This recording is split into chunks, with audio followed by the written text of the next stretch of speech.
Saudações a todos. Quando nós falamos de luz no meio ocultista, a gente entende que a gente está falando do sol central, do sol espiritual, aquela luz forte que ilumina o caminho do adepto, que revela as pedras no caminho, as sombras, os locais onde a gente precisa de um pouco mais de atenção. E também revela as coisas que são boas, as facilidades. Elas deixam as coisas mais claras para que a gente consiga a ciência para as nossas escolhas, né? Só que, analogamente ao Sol central, nós temos o Sol de Horus, que é o Sol do nosso sistema solar, que é a principal e a predominante forma de manifestação da luz, de expressão da luz no plano físico. E quando a gente observa os fenômenos envolvendo a luz no plano físico, fica mais fácil a gente entender como é que a coisa deve se processar nos mundos internos. A exemplo do que o mestre Hermes Trismegistus deixava bem claro, o que há embaixo é como o que há em cima, o que há dentro é como o que há fora. O micro e o macrocosmos são representações mútuas, infinitas. E quando a gente tem acesso a uma dessas expressões, uma dessas manifestações, a gente consegue uma clareza maior na compreensão do que se processa em outros mundos, em outras coordenadas, internas e externas. E aqui eu vou falar um pouco sobre o plano físico, porque ele é tangível e é facilmente perceptível para todos nós. Não tem muita dificuldade nisso que a gente vai falar agora. Quando a gente observa a projeção da sombra de um objeto que está exposto à luz direta do Sol, a gente observa que quanto mais inclinado o Sol está em relação a este corpo, maior é a sombra que se projeta. Mas eu vou mais longe nisso, né? Eu vou dizer da seguinte forma: quanto mais inclinado esse corpo estiver em relação aos raios do Sol, maior é a sombra que ele se projeta.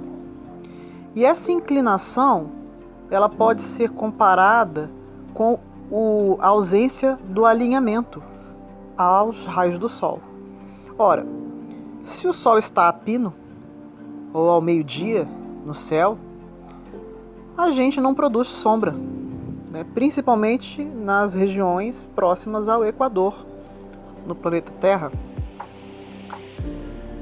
E isso acontece porque, se nós estamos alinhados com o Sol, a luz passa paralela a nós e consegue acessar o nosso corpo com uma menor superfície de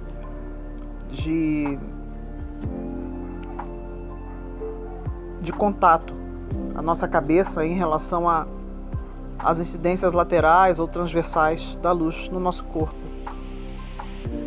E se nós pensarmos do ponto de vista filosófico, dá para você imaginar a seguinte relação: quanto mais alinhado o corpo estiver da luz, do Sol central, do Sol espiritual e da luz que revela a verdade, e da luz como fonte de geração e de criação do mundo, como manifestação inicial, nós podemos interpretar que quanto mais alinhados nós estivermos a essa luz, menor é a sombra que a gente projeta.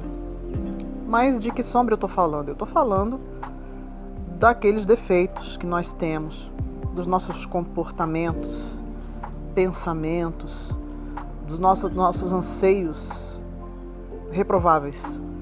Aquilo que os gnósticos chamam de defeitos psicológicos, ou ego. Novamente eu digo, o ego dos gnósticos não é o ego de Jung, não é o ego acadêmico. O gnóstico entende o ego como sendo defeito psicológico. Todas aquelas manifestações comportamentais que nos prendem à mecanicidade e à roda de samsara. Então, eu estou usando essa alegoria do Sol, da luz do Sol de Horus, na tentativa de tentar passar a ideia de que quanto mais estivermos alinhados à fonte da luz, menor é a sombra que nós projetamos. Ou seja, quanto mais alinhado nós estivermos com essa luz, mais afinados com ela, mais apontados na direção dela, como uma flecha, a mira de uma flecha, um alvo, nós teremos uma quantidade menor de sombra, de defeitos, de vícios que poderiam desvirtuar o caminho, tanto nosso como daqueles que convivem com a gente. Porque nessas sombras se escondem defeitos, se escondem problemas, se escondem erros, agregados ruins, coisas que servem de mortalha pesada sobre os nossos ombros na nossa jornada iniciática.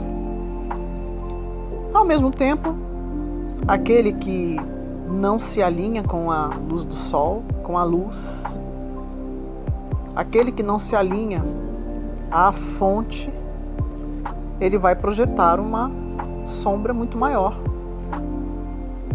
E se ele estiver perto da fonte de luz, essa sombra vai ser muito mais nítida. Porque a luz consegue revelar, mesmo através da sombra, que é a ausência dela, o quão intensos somos nós no nosso lado sombrio, nas nossas noites espirituais. A nossa treva, as nossas trevas, porque são muitas, né? São muito antigas e muito profundas, e temos defeitos que nós mesmos nem sabemos que temos. Por isso que a escuridão ou a ausência da luz está associada ao arquétipo da caverna. Porque a caverna é o local onde a gente coloca as nossas coisas, aquelas que a gente não quer ver, ou aquelas que a gente nem sabe que estão lá, vão sendo guardadas lá dentro. Como ninguém vê, ninguém toma conhecimento e ninguém toma as providências, principalmente nós.